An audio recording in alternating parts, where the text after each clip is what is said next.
ஈரானுக்கும் அமெரிக்காவுக்கும் போர் நடந்து வரக்கூடிய இந்த சூழ்நிலையில இந்தியா யாருக்குமே ஆதரவு தெரிவிக்காம நடுநிலையாக தான் இருந்துட்டு வருது. இருந்தாலும் இந்த போரால இந்தியாவும் மிகப்பெரிய அளவுல சவால்களை சந்திச்சுட்டு வருது. குறிப்பா சமையல் எரிவாயு தட்டுப்பாடு இந்த போரால இந்தியால உருவாயிருக்கு. அதுக்கு என்ன காரணம் அப்படின்னு பார்க்கலாம். அதாவது அமெரிக்காவுக்கும் ஈரானுக்கும் போர் நடந்து கொண்டிருக்கக்கூடிய இந்த சூழ்நிலையில அமெரிக்கா ஈரான பலம் வாய்ந்த ஆயுதங்களோட மிகப்பெரிய அளவுல தாக்குதலை நடத்திட்டு இருக்கு. ஆனா ஈரான் கிட்ட அமெரிக்காவை தாக்குற அளவுக்கு பலம் வாய்ந்த ஆயுதங்கள் இருக்கா அப்படின்னு கேட்டா இல்ல அப்படின்னு சொல்லலாம்.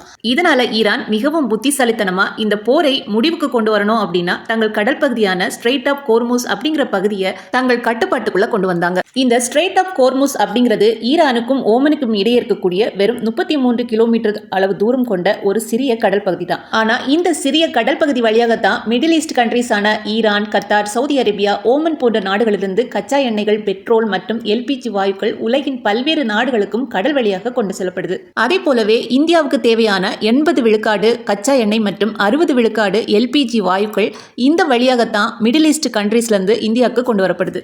ஆனா ஈரானுக்கும் அமெரிக்காவுக்கும் இடையே போர் நடந்து கொண்டிருக்கக்கூடிய இந்த சூழ்நிலையில அமெரிக்காவை கட்டுப்படுத்த ஸ்ட்ரெய்ட் ஆஃப் ஹோர்முஸ் அப்படிங்கிற பகுதியை மிகப்பெரிய ஆயுதமாக ஈரான் கருதுறாங்க. இந்த ஸ்ட்ரெய்ட் ஆஃப் ஹோர்முஸ் அப்படிங்கிற பகுதியை ஈரான் தன் கட்டுப்பாட்டுக்குள் கொண்டு வந்ததால உலகின் பல்வேறு நாடுகளுக்கும் பொருட்களை கொண்டு செல்லும் கப்பல்களால அந்த பகுதியில் நுழைய முடியல. ஏன்னா ஈரான் அந்த பகுதிகளில் மிக சக்தி வாய்ந்த ராணுவ நீர்மூழ்கி கப்பல்களை உலாவ விட்டுருக்கான். யாரேனும் தடையை மீறி நுழைந்தால் அந்த நீர்மூழ்கி கப்பல் அவர்களை கண்டிப்பா அழித்துவிடும் அப்படிங்கிற அச்சத்துல தான் இந்த கப்பல்களுமே வரிசையாக ஈரானின் அனுமதிக்காக காத்துட்டு இருக்கான். ஆனா இந்த சூழ்நிலை இந்தியாவுக்கு மிகப்பெரிய சவாலா மாறி இருக்கு. எஸ், மிடில் ஈஸ்ட் கண்ட்ரீஸ்ல இருந்து இந்தியாவுக்கு வந்து கொண்டிருக்கும் 60% அளவுக்கான எல்பிஜி தேக்கமடைஞ்சிருக்கு.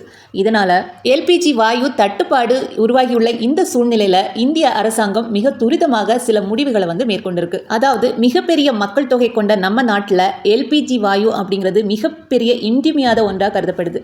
30 கோடிக்கும் மேற்பட்ட வீடுகளில் எல்பிஜி எரிவாயு யூஸ் பண்ணி தான் குக்கிங் பண்ணிட்டு இருக்காங்க.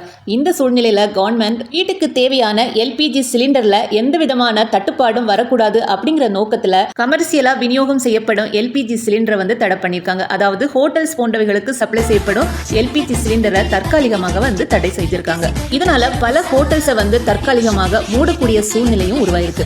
இதனால அன்றாடம் ஹோட்டல்ஸ்ல சாப்பிடக்கூடிய மக்கள் மிகப்பெரிய அளவில் பாதிப்பும் அடைஞ்சிருக்காங்க. அதோடு மட்டும் இல்லாம கேன்டீன், பிஜி போன்றவைகளில் தங்கக்கூடிய மாணவர்களுக்கும் பலவிதமான உணவு கட்டுப்பாடுகள் உருவாயிருக்கு. இதை கருத்தில் கொண்டுதான் இந்தியன் கவர்மெண்ட் உடனே எல்பிஜி ப்ரொடக்ஷனை நம்ம நாட்டுக்குள்ளேயே இன்க்ரீஸ் பண்றதுக்கு தேவையான வழிமுறைகளை செஞ்சுட்டு இருக்கான்.